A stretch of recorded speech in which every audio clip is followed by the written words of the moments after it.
పిల్లికి చెలగాటం, ఎలకకి ప్రాణ సంకటం. ఇది ప్రస్తుతం వైఎస్ఆర్ కాంగ్రెస్ పార్టీ పరిస్థితి. వాస్తవంగా క్యాబినెట్లో ఒక నిర్ణయం తీసుకుని భూములు కేటాయించుకున్న తర్వాత ఇక దాంట్లో ఎట్లాంటి ఇష్యూ లేదు. పార్టీ కార్యాలయాలకు సంబంధించి ఆనాడు తెలుగుదేశం అయినా నేడు వైఎస్ఆర్ కాంగ్రెస్ పార్టీ కన్స్ట్రక్షన్లకు సంబంధించినటువంటి పర్మిషన్స్ అన్నటువంటిది అది లోకల్గా ఉడాలు ఉంటే ఉడాలు, లేకపోతే మున్సిపాలిటీ అయితే మున్సిపాలిటీలు, కార్పొరేషన్లు అయితే కార్పొరేషన్లు వాటితో తీసుకోవాలి. అవి తీసుకోకపోవడం అన్నటువంటిది ఇప్పుడు ప్రధానమైనటువంటి అంశమైంది. వాటిని పట్టించుకోలేదు. మనదే కదా ప్రభుత్వం అని అనుకున్నారు. కట్టడాలు మాత్రం అద్భుతంగా కట్టుకున్నారు. ఇప్పుడు అవి కూల్చేస్తారా?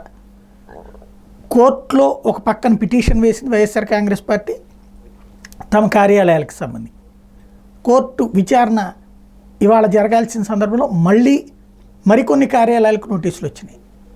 వాటికి సంబంధించి కూడా మళ్ళీ పిటిషన్ వేసినటువంటి పరిస్థితి, లంచ్ మోషన్ పిటిషన్. ఇప్పుడు అంశం వల్ల స్టేనా, తాత్కాలిక స్టే నిన్న, ఇవాళ వచ్చేటప్పటికి అట్లాంటిది కూడా లేదు. కూల్చేయాలనుకుంటే కూల్చేయచ్చు. కూల్చేస్తారా పెద్ద ఎత్తున? ఆంధ్రప్రదేశ్ రాష్ట్ర చరిత్రలో తొలిసారి అవుతుంది. ఏం చేస్తారో చూడాలి.